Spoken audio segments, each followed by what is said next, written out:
욥기 5장 7절 말씀입니다. 사람은 고생을 위하여 났나니 불꽃이 위로 날아가는 것과 같으니라. 감당할 수 없는 고난을 겪고 있었던 욥이 한 말입니다. 자기 개인도 겪고 있는 고난이고 그 가족이 함께 겪었던 고난입니다. 자기도 감당할 수 없지만 누구의 도움을 받지도 못하면서 이제 그 고난을 겪어냈습니다. 욥기 결론을 우리가 압니다. 고난으로 끝나지 아니하고 하나님께서 새로운 회복을 주신 것을 우리가 압니다. 우리가 이렇게 겪는 어려움들 중에 제일 힘든 게 뭘까? 여러 가지가 있겠지만요, 제일 오래 가기도 가고 또 힘들게도 하는 것이 뭘까 그러면은 가족끼리 겪는 어려움 같아요. 혹은 부부지간에, 혹은 부모 자식지간에.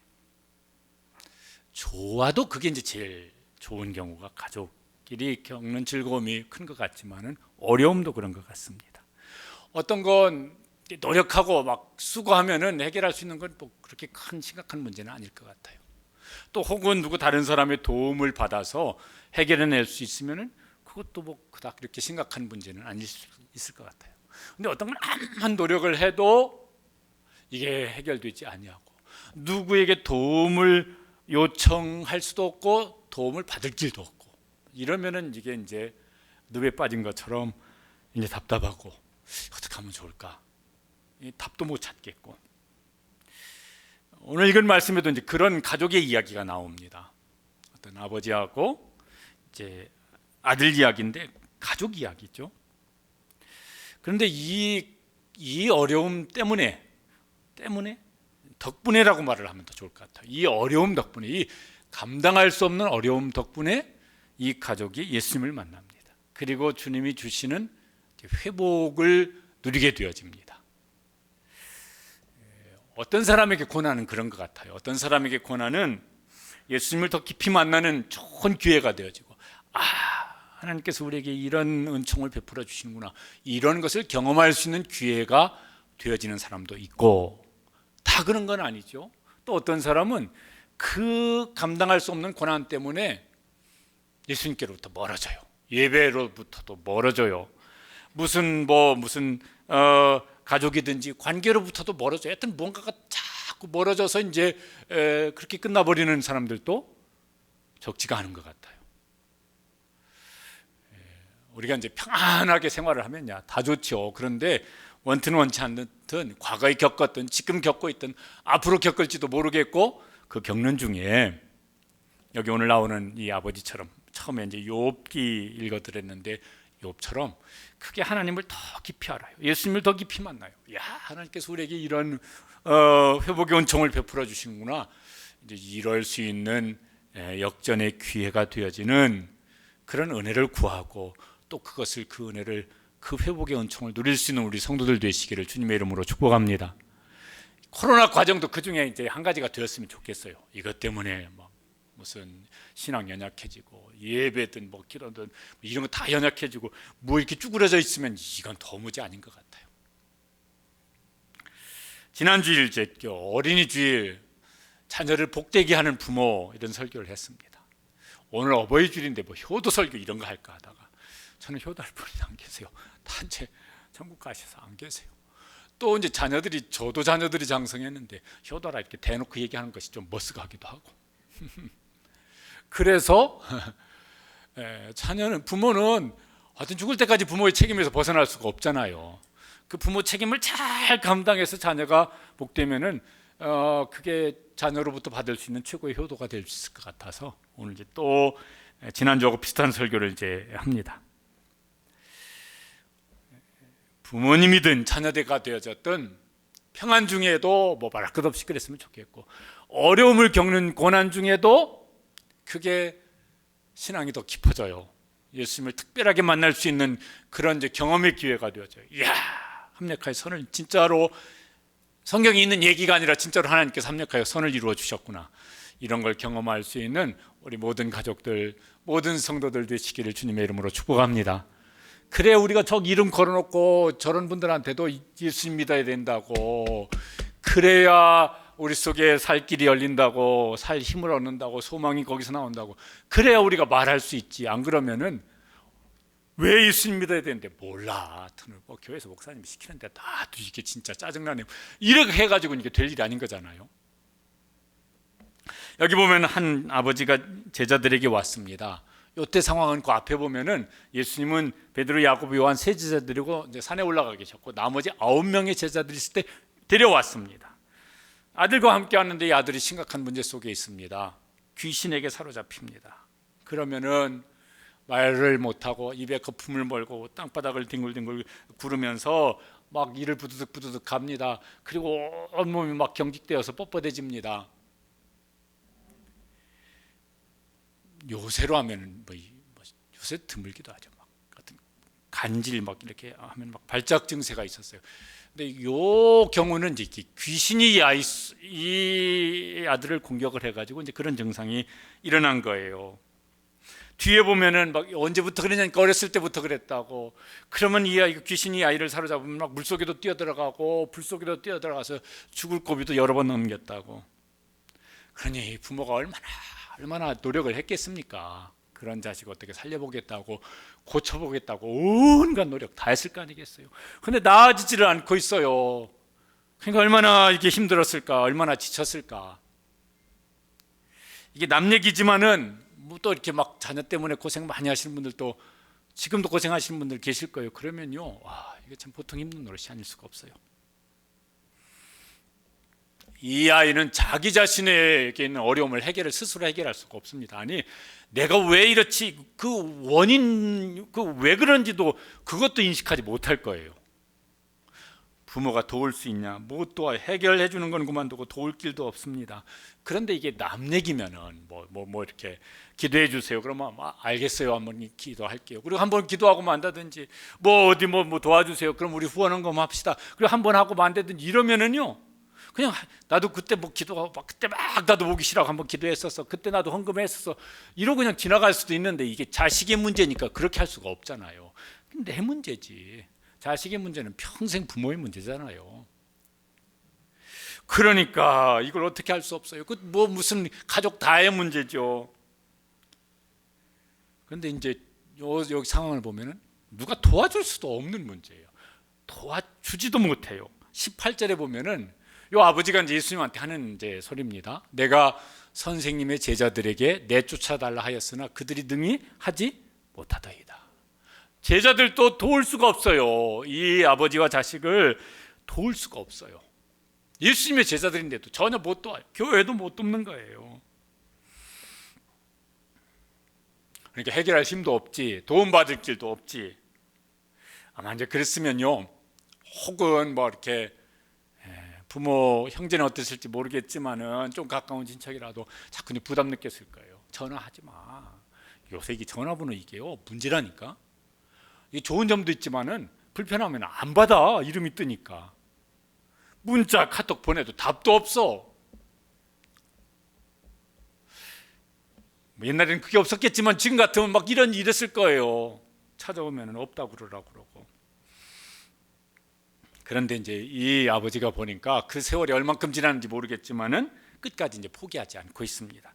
오히려 그 자녀를 뒤에 보면 별 믿음도 없는 아버지인데 이 자녀와 함께 예수님 앞으로 나옵니다. 그러니까 이제 좋은 아버지 같아요. 이렇게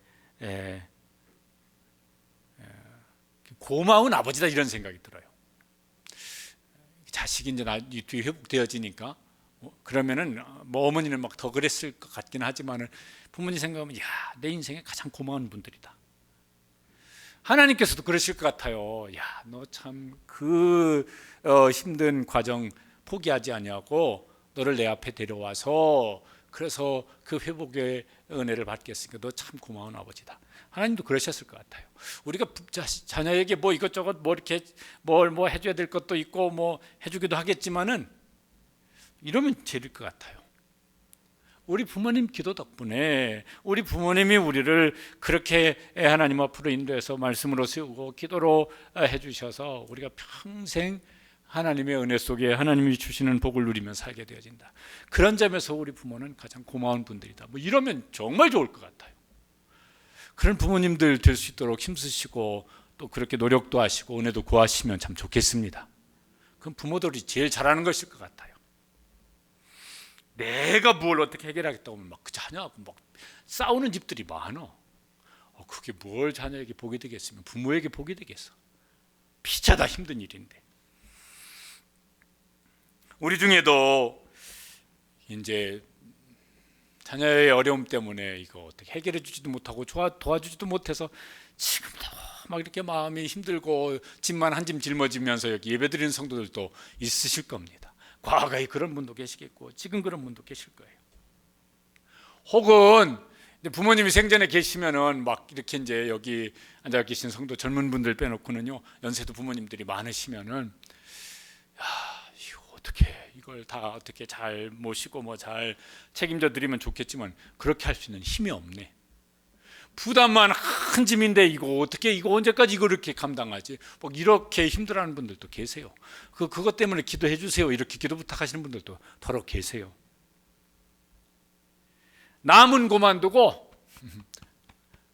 내 문제도 감당 못하겠어. 내 마음속에 힘든 거 이거 누구한테 뭐 어떻게 뭐 남하고 연관돼 있는 것도 아니야. 오롯이 그냥 내가 뭐 이거 풀어가야 될 숙제인데 이거 못해가지고 힘든 분들도 여기 이제 계실 겁니다.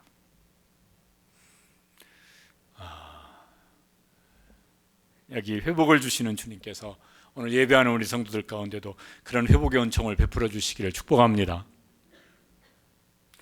시편 90편 10절에 이렇게 말씀하는 분이 계세요. 같이 한번 읽어보시죠. 우리의 연수가 70이요 강건하면 80이라도 그 연수의 자랑은 수고와 슬픔뿐이요. 혹시 이렇게 성경 열심히 읽은 분, 저 누가 고백한 말인지 아시는 분 계십니까? 시편에 저 한 편만 저 사람이 지은 시예요. 다른 데는 없어요. 모세가 지은 시입니다.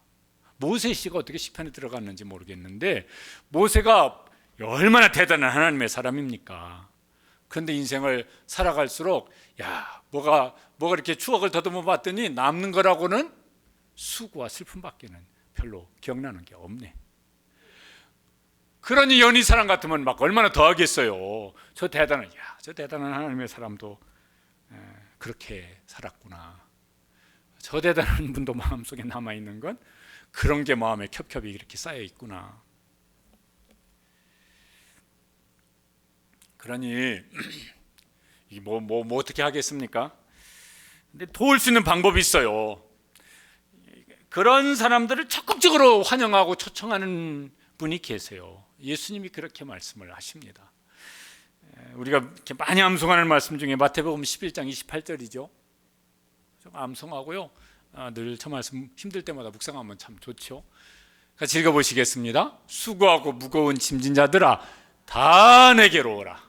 내가 너희를 쉬게 하리라. 보통 사람들은 저런 사람 안 좋아합니다. 부모라도 자식이라도 수고하고 무거운 짐지고 막 기대려고 오면요 부담스러워요. 그런데 환영하고 막 오기 전에 미리 초청하고 환영하고 막 웰컴 환영해 주는 분이 계신데 누구세요? 예수님이 막 무슨 뭐 힘든 거 하나도 없는 사람, 근심 걱정 아무도 없는 사람, 이런 사람 오라 이런 말씀은 성경에 보니까 없대. 그건 못 봤습니다. 그런데 누구는 오라고요? 수고하고 무거운 짐진 자들아, 질 수도 없고 도움을 받을 기도 없는 사람들은 내가 웰컴한다. 와라. 내가 너희를 어떻게 하리라? 쉬게 하리라.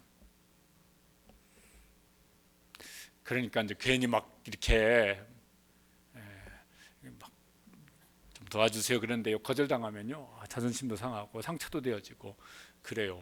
그러니까 그거는 사람 가려가지고 막 또 이럽니다. 그 사람이 그럴 줄은 몰랐네. 누구 잘못이라고요? 모르는 사람이 잘못이에요. 사람은 거기서 거기에요.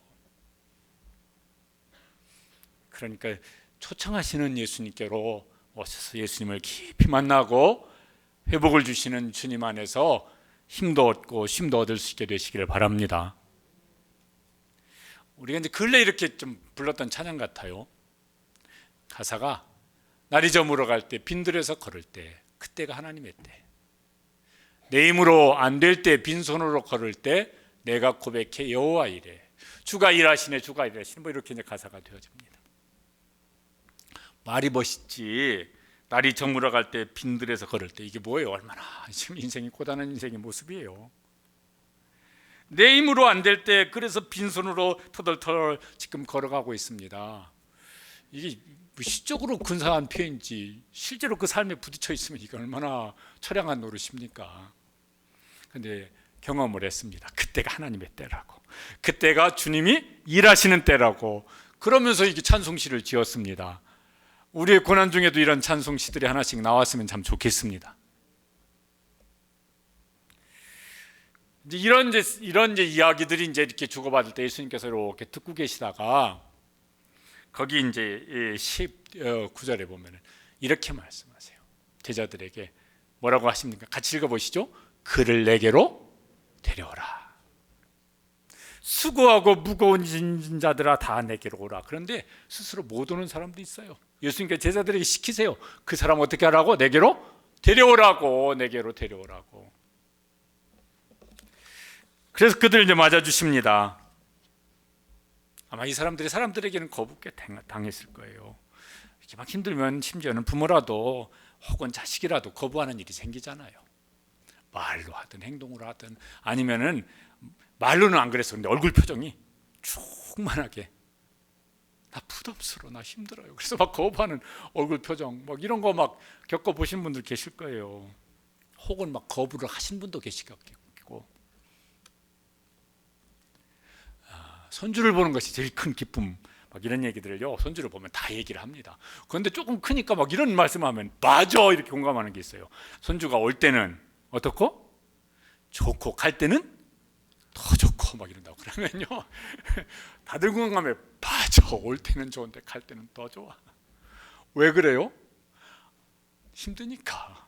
아이고, 얘들은 에너지가 하루 종일 놀아도 에너지가 고갈 안 되어져요. 할아버지 할머니는 30분만 놀아주면 에너지가 다 바닥이 나는데. 그러니까 올 때는 좋고 갈 때는 더 좋아. 내가 힘이 감당이 안 되어지니까 이제 그러겠죠. 그런데 예수님은 감당이 되세요. 예수님은 힘이 고갈되지 않으세요.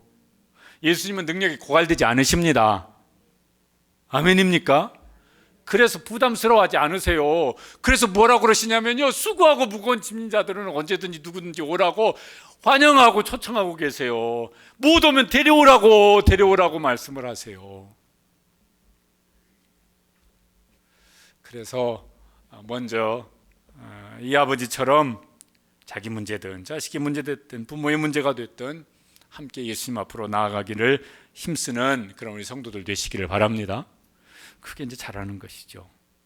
그런데 예수님 앞에 데려오는데 문제가 더 심각해지는 상황이 이제 벌어집니다. 귀신이 예수님을 알아봤어요. 왜요? 귀신이니까 알지. 그래서요, 이 아이를 막 발작하게 만듭니다. 그 순간만 보면 예수님 앞에 나오는데 문제가 더 복잡해진 것 같아요. 심각해지는 것 같아요. 그럴 때 우리가 당황스럽죠. 예수님 물으십니다. 언제부터 그랬냐고. 어릴 때부터 그랬다고. 그 다음 절에 보면은 귀신이 저런 짓을 했어요. 귀신이 그를 죽이려고 불과 물에 자주 던졌나이다. 그래서 이제 죽을 뻔했습니다, 여러분. 모든 질병이 귀신의 역사는 아닙니다. 복음서를 보면. 그런데 예수님께서 어떤 병을 고치실 때 귀신을 먼저 쫓아내신 일도 있습니다. 그러니까 어떤 경우는 그런 경우도 있어요. 아니, 이 귀신은 성경에 보면 어떤 게 자기들끼리 어떤 이렇게 체계가 있어요. 맨 위에 마귀 곧 사탄이라. 그리고 그의 사자들이 하늘에서 쫓겨났어요. 그걸 성경에서는 귀신이라고 그러고 악한 영이라고 그러고, 예수님은 여기 보면 더러운 귀신이라고 그러고, 그게 사람들의 육체를 공격하든 정신을 공격하든 아니면 무슨 어떤 그것이 집단을 이뤄서 어떤 뭐 문화가 되든 이데올로기가 되어진 뭐 이런 것 해가지고요, 사람들을 이끌고 가요. 개인을 그렇게 공격하기도 하지만은 그 시대를 그렇게 끌고 가기도 합니다. 할 수만 있으면 하나님께로부터 멀어지게 만들고, 하나님의 은혜로부터 멀어지게 만들고 그 하나님께 주신 것들을 다 파괴시키고, 그래서 이 마태복음 요한복음 10장 10절에 보면 예수님께서 이렇게 말씀하셨습니다. 같이 읽어보시죠. 도둑이 오는 것은 도둑질하고 죽이고 멸망시키려는 것뿐이요, 도둑은 이 악한 영이에요. 더러운 귀신이에요. 와서 하나님께서 주신 좋은 것들을 싹 도둑질하게 버리고, 그리고 하나님 보시기엔 쓰레기 같은 것들을 그 정신 속에, 삶 속에 잔뜩 한 무더기씩 그렇게 풀어놓고 가버려요. 그래서 영혼을 죽이고 그의 생각을 죽이고 삶을 죽이는 일을 합니다. 이 아버지가 이제 이런 일을 얼마나 이제 가슴 아프게 겪었을까. 그런데 여기 예수님께서 이렇게 물어보시고 뭘 대답을 들으시고, 이거를 여기 성경에 기록된 대로만 이제 더 길게 하셨는지 모르겠어요. 아니, 금방 귀신을 내쫓아버리면 좋을 텐데 뭘 이렇게 듣고 그 아버지의 힘든 어떤 이야기들을 쭉 이렇게 들어주세요. 왜 예수님이 이렇게 하셨을까? 뭐라고 설명은 없지만은 제 생각에는 그의 아픈 마음을 이렇게 들어주시면서 만져주시는 것 같아요. 내 마음을 있는 그대로 얘기할 사람이 있습니까? 그러면은 그걸 나처럼 공감해 주면서 그걸 들어주고 받아주고, 그리고 무슨 어떤 위로해 주고 용기를 줄 그런 사람이 있습니까? 부부지간에는 그거 되십니까? 그러면 참 좋을 텐데, 그러면 아주 끝내주는 부부일 것 같아요. 그거 얘기했다가 쓸데없는 소리는 하고 있네. 뭘 그런 걸 가지고 그래 지금. 먹고 살 일이 지금 까마득한데 괜히 한마디 했다가요 욕만 시끌 먹었어요. 다시는 얘기하지 말아야지. 그러지 않겠어요? 애가 부모 엄마한테 얘기했더니 이놈의 새끼가 그냥 하라는 공부는 안 하고 뭔 쓸데없는 소리 하고 있어. 뭐 이래가지고 내가 다시는 엄마한테 얘기는 하나 봐라. 우리 자녀들 중에 그렇게 굳게 결심하고 또 왜 그래? 그런데 걔가 결심을 안 굽혀. 왜? 다시는 얘기 안 하기로 결심을 했기 때문에. 그런 일이 없겠습니까? 있으실 것 같아요. 그러니까요, 괜히 이건요, 그 사람 듣기 좋은 소리는 하세요. 근데 잘 들으면 내가 힘든 거 얘기하면 별로 눈치가 안 좋아할 것 같으면 차라리 그냥 침묵하시고 누구한테 와서 말하는 게 나아요? 여기 나와서 주님, 내 마음을 알아줄 사람이 아무도 없어요. 그래서 제가 주님께 제 마음을 토해내놓고 기도합니다. 이게 나아요. 왜? 예수님은요 아파 보셨으니까, 세상 죄를 다 짊어지시고 아파 보셨으니까 우리의 아픈 심정을 아시거든요. 우리의 연약함을 동정해 주시는 분, 우리의 연약함을 체휼해 주시는 분이시라서요 그거 아시거든요.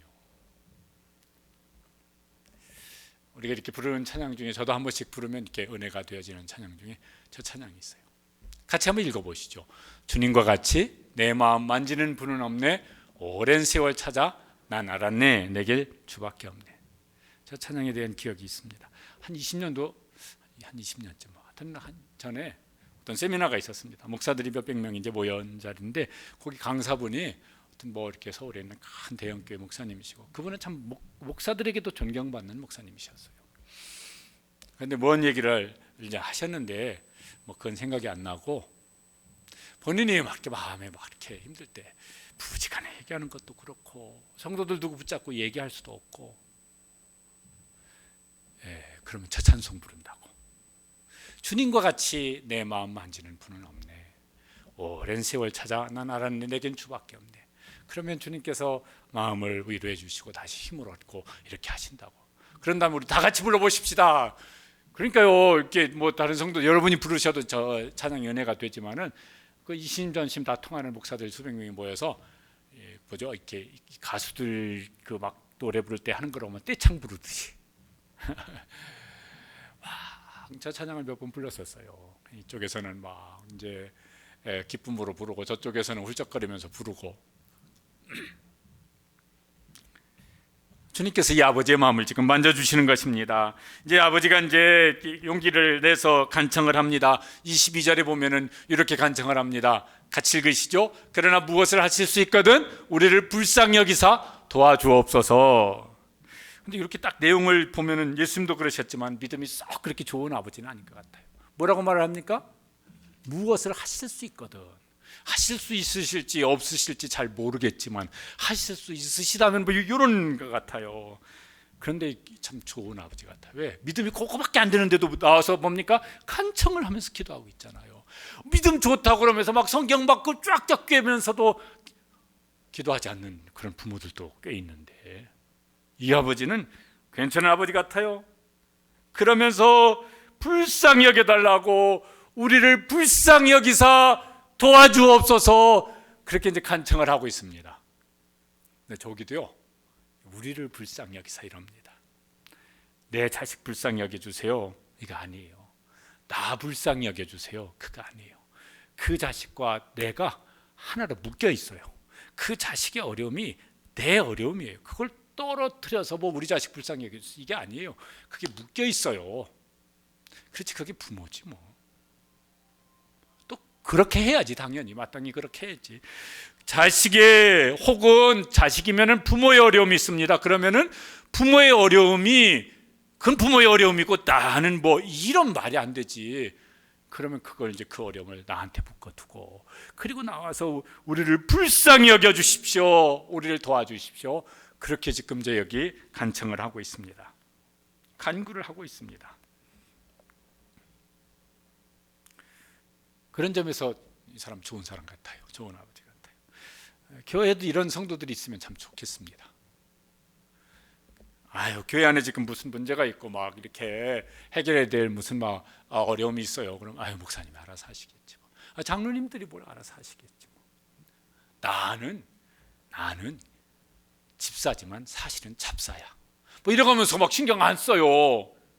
그러면 이게 참 이상하잖아요. 그런데 그때 이런 기도를 하는 성도들, 직분자들 계시면 좋겠어요. 우리를, 여기 아버지처럼 교회 일이야? 그럼 그건 내 일이지. 교회 어려움이야? 그건 내 어려움이지. 교회가 감당해야 될 어떤 수고로운 일이야? 그럼 그건 내가 감당해야 될 수고지. 그걸 나하고 함께 묶어서 주님 앞에 나와서 주여 우리를 도와주소서, 그렇게 기도할 수 있는 성도들이 많아지시게 되시기를 바랍니다. 아멘 안 한 사람들은 회개해야 된다니까 다시 질문을 하겠습니다. 앞에 질문 취소하고 그렇게 하시기를 바랍니다. 아멘 한 사람들은 책임을 꼭 지시기를 바랍니다. 예, 그러시죠 뭐. 예수님께서 이 아버지의 말을 들은 다음에 또 막 이 지금 아들의 이 문제 막 주시는 이 문제를 해결하시기 전에 또 딴 말씀을 좀 하세요. 뭐라고 말씀하시냐면은 23절에 이렇게 말씀을 하십니다. 저 말씀 참 중요한데 읽어보시겠습니다. 할 수 있거든이 무슨 말이냐? 믿는 자에게는 능히 하지 못할 일이 없느니라. 지금 문제를 지금 눈앞에 벌어지고 있는 문제를 해결하시는 게 아니라 이 지금 믿음이 부족한 아버지에게 믿음을 주시려고, 확신 있는 믿음을 주시려고 지금 하시는 말씀입니다.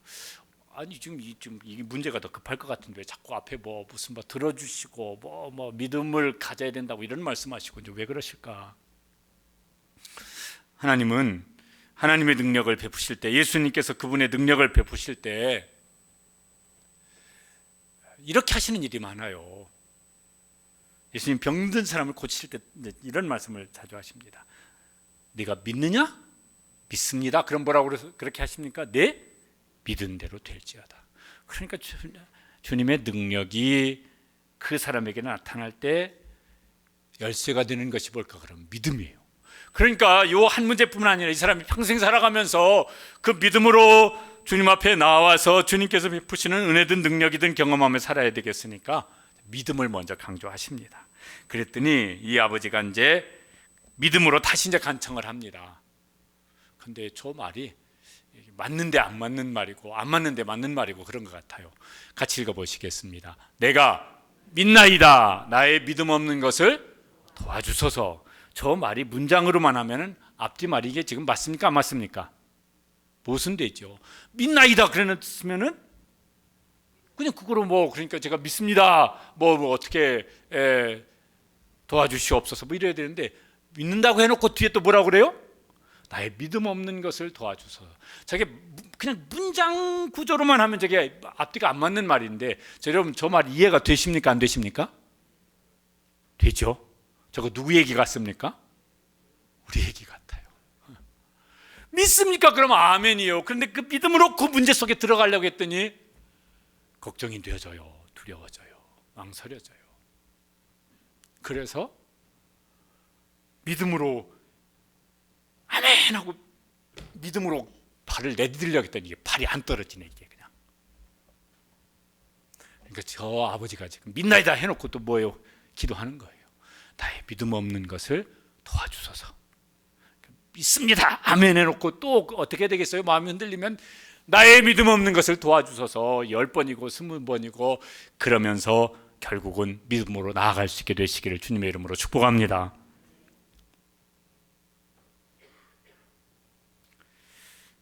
이제 드디어 이제 예수님께서 이제 회복을 주십니다. 25절에 저 말씀은 예수님이 하신 말씀이지만 우리도 한 번씩 저런 기도를 해야 될 때가 있습니다. 읽어보시죠. 그 더러운 귀신을 꾸짖어 이르시되 말 못하고 못 듣는 귀신아 내가 내게 명하노니 그 아이에게서 나오고 다시 들어가지 말라. 물론 잘 분별을 예수님은 뭐 당연히 정확하게 상황을 이제 분별하셔서 하신 말씀이니까 우리가 저런 선포하는 기도를 해야 될 때가 있는데 그때는 잘 분별을 하셔가지고 혹 자녀에게 자녀에게 저런 선포하는 기도를 하더라도 대놓고 얼굴 빤히 쳐다보면서는 하지 마시고 여기 나와서 혼자 아니면 자녀 저 방에 있으면 요 방에 방문 들어놓고 들어가서 혼자 그렇게 하시는 게 좋을 것 같아요. 싸우지 마시고 막 듣지도 않는데 잔소리 좀 그만해요. 진짜 아주 귀 아파 죽겠네 막 이러는데 대고 막 뭐라고 얘기해봐야 효과 없잖아요. 그런데 이게 이제 잘 그 아이 마음을 헤아려 줘야 될 것인지 아니면 이게 영적 싸움을 해야 될 것인지 이건 영적 싸움이다. 그러면 뭐 어떻게 해야 되겠습니까? 이런 선포하는 기도를 해야죠. 자기 자신에게도 필요할 때가 있고 자녀를 위해서도 그런 기도를 해야 될 때가 있고 그랬더니요 귀신이 즉각적으로 복종을 합니다. 그 다음 절에 보면 어떻게 되어 있냐면은 이렇게 되어 있습니다. 귀신이 소리 지르며 아이로 심히 경련을 일으키게 하고 나가니 귀신은 알아요. 예수님이 어떤 권세를 가지고 계신지 예수님의 이름에 어떤 권세가 있는지 압니다. 진짜 믿음으로 예수님의 이름으로 선포하면은 그 권세가 어떤 것인지를 알아서 굴복을 합니다. 그래서 믿음으로 선포를 하는 기도가 필요할 때가 있습니다. 그때는 믿음으로 선포하면서 기도하시길 바랍니다. 우리가 하나님의 도우심을 부르짖으면서 기도해야 될 때 있고 선포를 해야 될 때도 있다니까요.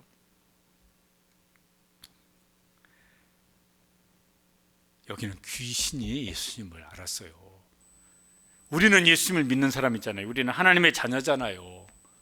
그러면 더 예수님을 알아야 되는데 더 깊이 알아야 되는데 그게 더 정상이잖아요. 근데 귀신도 그렇게 예수님 누군지를 알아서 그러는데 하나님의 자녀인 우리가 이게 잘 몰라서 막 이러고 있으면 그것도 참 답답한 노릇이죠. 아이가 이제 귀신이 나갔습니다. 그러니까 아이가 가만히 있습니다. 사람들이 보면서 사람들은 뭐라고 말하냐면은 26절에 보면 많은 사람이 말하기를 아이가 죽었다 이렇게 말을 합니다. 많은 사람들의 말을 어떤 때는 옳기도 하지만은 많은 사람이 말을 한다 해서 그 말이 다 옳으냐면은 옳지 않을 때도 있어요. 많은 사람의 말을 잘 귀담아 들을 수 있는 지혜도 있어야 되지만 더 중요한 건 뭐예요? 하나님께서 말씀하시는 것을 들을 귀가 있는 성도들 되시길 바랍니다. 그게 진리지 많은 사람의 말이 꼭 진리는 아니거든요. 그런데 예수님은 죽었다 이렇게 판단하지 않으세요. 그래서 뭐 어떻게 하시냐면 27절에 보면 예수님이 이렇게 하십니다. 저 일이 이제 우리에게도 우리 자녀에게도 일어나기를 사모합니다. 같이 읽어보시겠습니다. 그 손을 잡아 일으키시니 이에 일어나니라. 예수님이 그 손을 잡아 일으키십니다. 아마 이 아이도 예수님 손을 붙잡았을 것 같고 어떤 때는 우리가 먼저 주님 우리 손을 붙잡아 주세요. 그렇게 우리가 손을 내밀기도 해야 되지만은 여기는 보면 주님께서 먼저 손을 내미세요. 우리가 손을 내밀 때 주님께서 붙잡아 주시겠고 주님께서 우리에게 손을 내미실 때는 우리가 주님의 손을 꼭 붙잡을 수 있게 되시기를 바랍니다. 일어났어요. 누가복음 9장에 이 사건이 있는데 거기는 이렇게 기록을 했습니다. 아이로 낫게 하사 그 아버지에게 돌아주시니 아이가 이제 그의 영혼도 그의 몸도 생각도 다 이제 건강해졌습니다. 자, 아드님이 여기 있어요. 얼마나 좋았을까? 이 아버지가 얼마나 좋았을까? 이 아이가 그걸 이제 얼만큼 알았을지 모르겠지만 얼마나 기뻤을까? 이 가정이 얼마나 행복했을까? 그 문제 때문에, 그 고난 때문에가 아니라 덕분에 이 가족은 이제 주님이 주시는 회복의 은총을, 이게 사람이 무슨 주는 것 같으면 잠깐 좋다 말 수도 있는데 주님이 주시는 회복이니까 오래 갔을 거예요. 평생 갔을지도 했을 것 같아요. 지켜보는 사람들도 이랬다고 나옵니다. 이것도 여기 마가복음에는 안 돼 있고 누가복음에는 기록이 돼 있는데, 누가복음 9장 43절에 보면 사람들이 다 하나님의 위엄에 놀라니라. 하나님은 저런 분이구나. 예수님은 이런 권능을 행하시는 분이시구나. 그래서 예수님을 믿는 사람들이 많아졌을 것 같아요. 그 중에 어떤 사람들이 또 이제 예수님을 만나서 자기 어떤 삶의 문제들이 회복되는 일이 일어났겠죠. 여기 성경이 다 기록하고 있지 않지만은.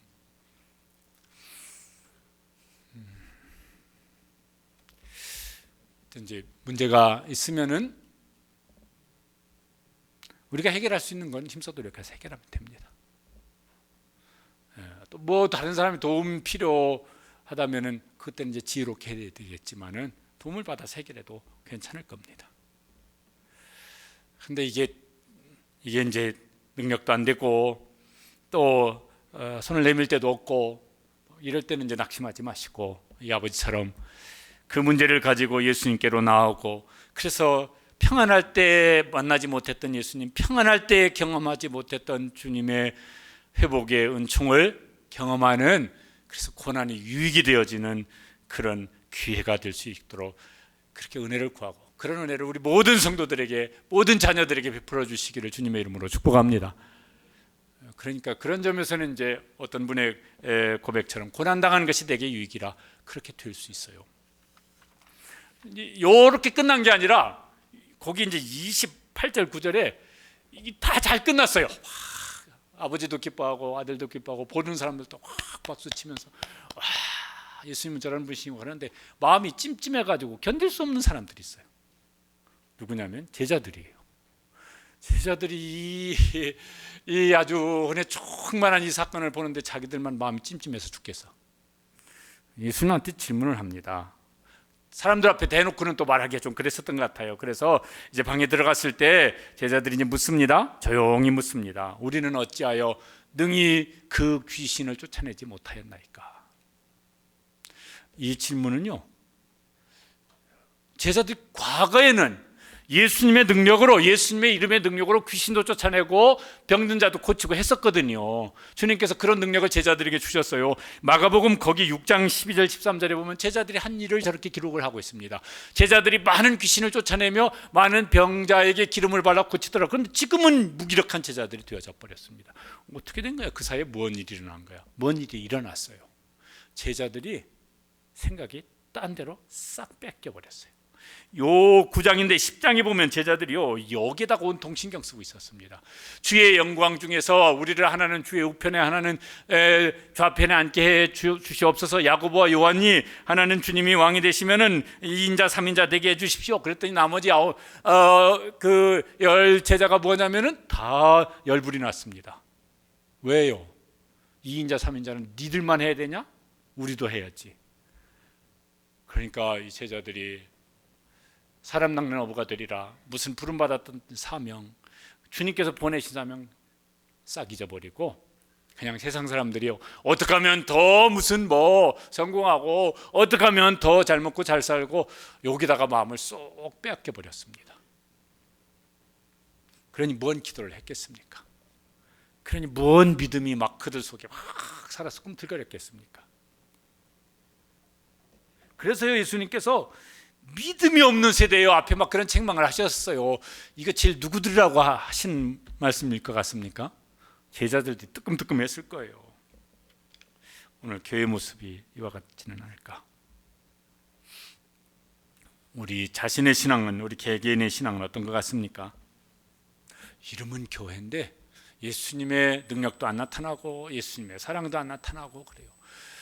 이름은 막 무슨 막 직분자인데 거기서 예수님의 향기도 안 나타나요. 예수님의 무슨 모습이 안 나타나요. 냄새 암만 코를 킁킁거려봐도 예수님의 냄새는 나지를 않아요. 예수님의 능력이 나타나지를 않아요.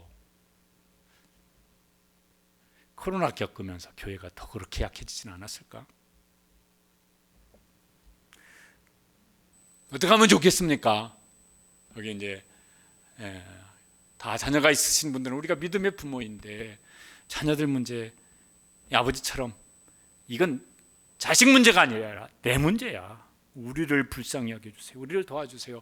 그 자식의 문제를 내 삶에 묶어두고, 혹은 부모의 문제를 내 마음 중심의 삶에 묶어두고, 우리를 불쌍히 여겨주시옵소서, 우리를 도와주시옵소서, 그렇게 해야 안 되겠습니까? 이제 그렇게 되어지면 우리가 이제 품고 있는 저 대신자분들한테도 그럴 수 있는 이제 확신을 가지고 말할 수 있을 거예요. 기도 제목 얘기하세요. 네, 기도할게요. 하나님께서 당신 도우실 거예요. 그런 사람은 이제 확신을 가지고 이제 그런 부탁을 할 수도 있을 것입니다. 이제 가정의 달, 뭐 어버이 주일, 뭐 어린이 주일, 자녀 주일, 부모 주일, 우리가 이제 그렇게 이제 나아갑니다. 부모도 그래야 되겠고, 있음을 내가 신앙생활 오래 했어도 그렇고, 자녀들은 더더군다나 그렇고, 부모도 자녀도